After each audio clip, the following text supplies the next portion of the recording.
Girl by Caitlin R. Kiernan, The Devil in Silver by Victor Laval, Edge by Koji Suzuki, Gone Girl by Gillian Flynn, and Immobility by Brian Evenson.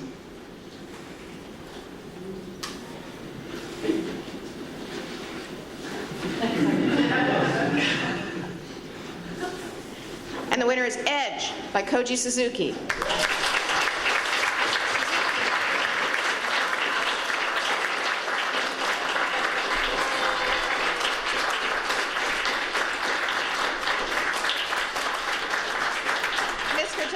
Sakuda, President and CEO of Vertical Inc., will represent Mr. Suzuki.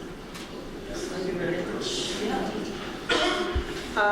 Unfortunately, Mr. Koji Suzuki, he was not able to be here, but I have a message from him. He prepared this letter just in case he mentioned it.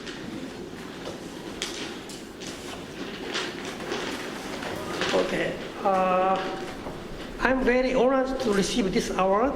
I'm deeply grateful to the awards jurors and advisory board for extending their recognition to my work. I feel like the most fortunate man in the world today. Today happens to be Bastille Day, and July 4th was Independence Day. July is a lucky month.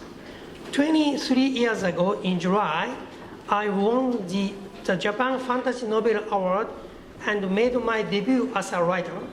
And the same month, my second daughter was born. Although Ring would come out the next year and later become a big hit, I wasn't a popular author back then. Authors who aren't popular don't have much money but do have plenty of time.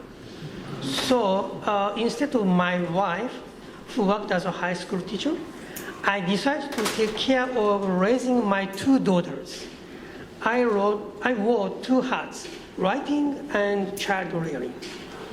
From changing diapers to preparing meals, from bathing the kids to taking them to and from school to doing the laundry, I was a house husband for 10 years until I finally had a bestseller in Spiral, the sequel to Ring. Just around the time the trilogy's conclusion, Loops, got published, our younger daughter started attending elementary school and my wife quit her job as a high school teacher. I was able to take a breather on the child care front and put my back to writing and started to prepare for Edge. Precisely, this relationship with my children enabled my debut as a novelist and writing a bestseller. Taking care of my kids allowed me to grow a lot myself. I also put my childcare experience to good use for Edge.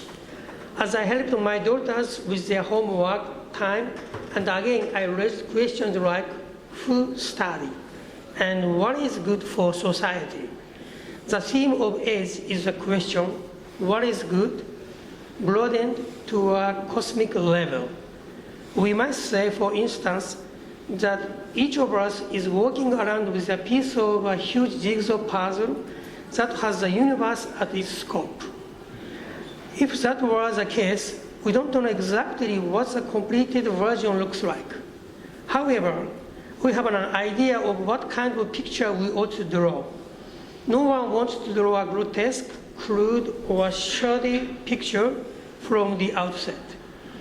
You want to draw a picture that looks like it's going to start moving and makes everyone happy just to see it. Wouldn't you say the way humanity ought to proceed is for each of us to cooperate and fit pieces into place skillfully to satisfy the intention of the universe, which desire to be described even more beautifully? In order to do that, first, we need to understand the intention of the universe. In other words, the structure of the world. And this is the purpose of study. We cannot draw a beautiful pattern without understanding how the world is organized. That is why the father in Edge tries to teach his daughter, the main character, how the world works. I'm pleased to say that my elder daughter graduated from college with a degree in philosophy and is working as an IT company. My younger daughter is studying American literature at a good grad school. It appears that I did exert more than a little influence on them. I wish I were here in Boston to talk about fiction and about family in your presence, but I wasn't able to modify plans that were set half a year ago. On this point, I feel just a little unlucky. I'd love to visit Boston when I have the chance and look forward to seeing you all in the future. Thank you very much. Ask before we let everybody go if all the nominees would please come up for pictures. Thank you. See you next year.